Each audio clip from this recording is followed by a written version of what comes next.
అందరికీ నమస్కారాలు. నేటి పోటీ పరీక్షల్లో గణిత సామర్థ్యాలు కీలకం. ఏ పోటీ పరీక్ష అయినా, ఎంత ప్రాధాన్యత గల పరీక్ష అయినా గణిత భావాల్ని, రీజనింగ్ అంశాలకి ప్రాధాన్యత ఇస్తూ ప్రశ్నాపత్రాలు కనిపిస్తున్నాయి. దయచేసి విద్యులు విశ్లేషించండి, ఆలోచించండి, చూడండి, పిల్లలకి అవగాహన కల్పించండి. అందులో భాగంగా గణిత ఫోబియాని తొలగించే మార్గంలో తల్లి పాత్రలు నిన్న విన్నాం. నా శక్తి మేరకు అందించాను. రెండో భాగంగా తండ్రి సామర్థ్యాలు, గణిత ఫోబియాలో తండ్రి సామర్థ్యాలని ఒక పర్యాయం విశ్లేషించండి, సలహాలు ఇవ్వండి.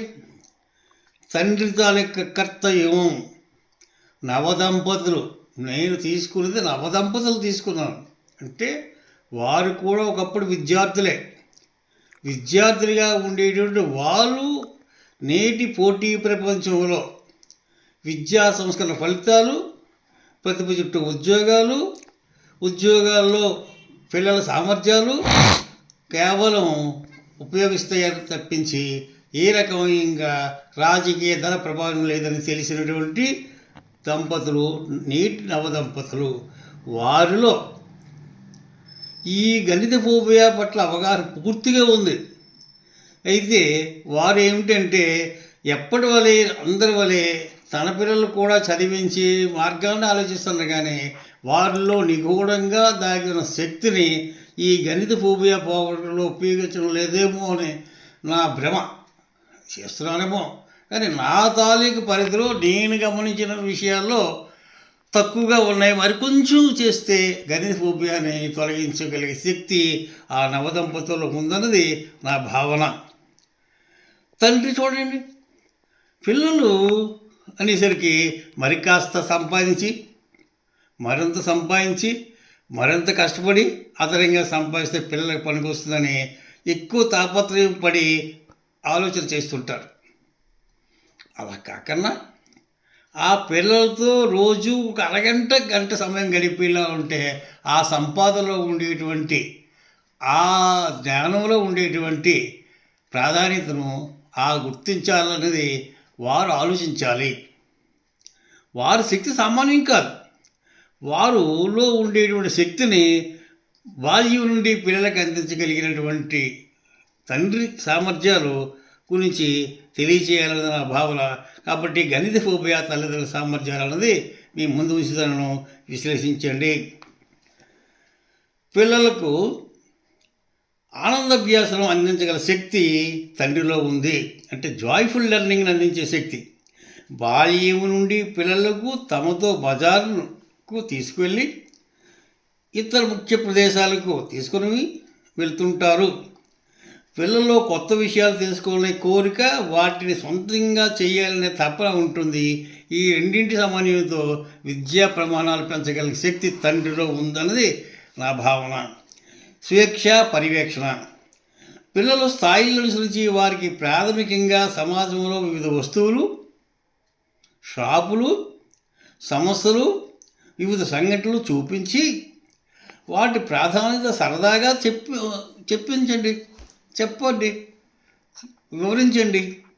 ఫలితంగా పిల్లల్లో సమస్య పరిష్కారము నైపుణ్యాలు, పరిశోధన తత్వాన్ని మరియు శాస్త్రీయ దృక్పథం పిల్లల్లో అభివృద్ధి చేయగల శక్తి తండ్రిలో ఉంది. తండ్రి చేయగలరు. ఆ భావన ఆ తర్వాత దశలో అద్భుత ఫలితాలు ఇస్తుందన్న విషయాన్ని ఆ తల్లిదండ్రులకి మనం నచ్చ చెప్పాలి, వివరించాలి. వాళ్ళు సంకల్పం కల్పించాలి. ఆహ్లాదంగా వారు పనులు చేస్తారు. సృజనాత్మక కృత్యాలు, క్రియేటివిటీ. పిల్లలచే కొన్ని వస్తువులు, బజార్ సామాన్లు, ఆట వస్తువులు మొదలైనవి వారిచే కొనిపించి దగ్గరుండి పర్యవేక్షణ చేసి వారిలో సొంతంగా పనులు చేసుకునే సామర్థ్యాలను కల్పించగలిగిన శక్తి తండ్రిలో ఉంది. ఆ పిల్లల్లో అలా చేస్తే సృజనాత్మకత పెరుగుతుంది. పర్యవేక్షణ మాత్రం అవసరం. గణిత భావాల పట్ల అభిరుచి, ఆసక్తి కలుగుతుంది.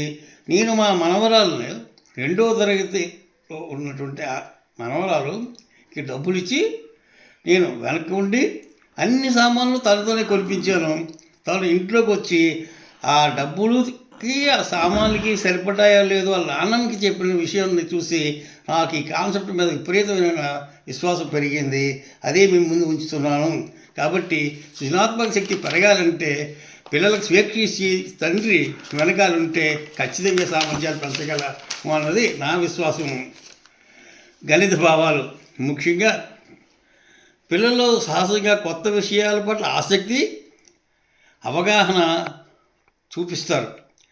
పిల్లలు గమనిస్తున్న వస్తువులలో పొడవులు, వెడల్పులు, బరువులు, పరిమాణాలు, సౌష్ఠవాలు, అమరికలు వారికి తెలియచేయండి, చెప్పండి, చూపించండి. ఏ వస్తువు పట్టుకున్న పొడవు, వెడల్పు, ఎత్తు, అంచు, మూలలో చెప్తాం. రెండోది వస్తువులు ధరలు, వాటిని వర్గీకరించడం, జతపరచడం, అంచనా వేయడం, విశ్లేషించడం లాంటి గణిత భావాలు ద్వారా పిల్లల్లో తార్కిక లాజికల్ విశ్లేషణ సామర్థ్యాల్ని తండ్రి అందించగలరు. పిల్లల గణిత పుస్తకాలు గమనించండి. ఆ పాఠ్యాంశంలో చూపించిన అభ్యసన కృత్యాలు అందులోనే ఉంటాయి. రచయితలు రచయితలు ఆ ఏ కృత్యాలు అందించాలో చెప్తారు. కాబట్టి దయచేసి ఆ కృత్యాల పట్ల అవగాహన పెంచుకొని ఆ తండ్రి ఒక అరగంట ఆ కృత్యాలని దగ్గరుండి సాధన చేయిస్తే మరింత గణిత భావాలు పెరుగుతాయన్నది నా భావన. స్కేలు లేదా తాడు ఆధారంగా వివిధ వస్తువులను కొలిపించాలి, కొలుస్తారు. వాటి ఆధారంగా వారిలో భవిష్యత్తులో క్లిష్టంగా ఉన్న గణిత భావాలు 2D అండ్ 3D కొలతలు, పరిమాణము చేయిస్తారు. ఫలితంగా ఇంట్లో ఉన్న వస్తువుల ఆధారంగా రేఖా గణితము, శాస్త్రగణిత భావాలు చూపించాలి. వాటి పేర్లు చెప్పాలి లేదా చెప్పించాలి. వాటిని కొలిచే విధానము చెప్పాలి. అందులో ఉండేటువంటి కిలోగ్రాములు, లీటర్ల తాలూకు విషయాన్ని పెద్ద నుంచి సంఖ్య నుంచి చిన్న సంఖ్య వరకు అమలు చేయించేలా ఉంటే ఇంకా సామర్థ్యాలు పెరుగుతాయి. కృత్యాల సాధన గణిత పరిభాషలో మనం ఉపయోగించే చతురస్రాలు, దీర్ఘచతురస్రాలు, భుజాలు, కోణాలు, శీర్షాలు, రేఖలు మొదలవి వస్తువుల ఆధారంగా పిల్లలు గణిత భావాలు పెంచగల శక్తి మనలోనే ఉంది. తల్లి సహకారంతో తల్లిదండ్రులు ఇద్దరు నవదంపతులు ఆ పని చేయడం వల్ల గణితం పట్ల మరింత ఆసక్తి పిల్లల్లో పెరుగుతుంది. ఇంకో విషయం గణితం మనం నిత్యము చేస్తున్నటువంటిది, చూస్తున్నవి, మనం ఆచరిస్తున్నవి మనకు తెలిసినవే. సరాసరి, కాలము దూరం, కాలము పని, భాగస్వామ్యము, అందులో సూక్ష్మీకరణము, సగటు ఇవన్నీ కలిపి మనం చేస్తున్నవే. బ్యాంకు వడ్డీలు, చక్రవడ్డీ, బారు వడ్డీ, అందులో మన దీర్ఘ చతురస్రాలతో కూడేటువంటి ముగ్గులు చూస్తున్నాం. మన అన్నీ ఇంట్లోనే ఉన్నాయి. ఆ భావన మనం క్రియేటివిటీ అనేటువంటిది నవదంపతుల్లో కల్పించి ఆ నవదంపతుల్లో వారిలో ఉండే శక్తి సామర్థ్యాలు పిల్లలకి ట్రాన్స్ఫర్ చేయగలిగే శక్తిని చూపించి సరైనటువంటి నిర్ణయాలు ఈ ప్రాథమిక దశలో అవసరం ఉన్నది నా భావన. దయచేసి తండ్రి తన తాలూకా విలువైన సమయంలో కొంత సమయాన్ని పిల్లల మీద వెచ్చిస్తే అభ్యాసం సాధించగలని నా విశ్వాసాన్ని మీ ముందు ఉంచుతాను. దయచేసి విశ్లేషించండి. నా పేరు హిమంద బైరాగి. నా కాంటాక్ట్ నెంబర్ 9908354090.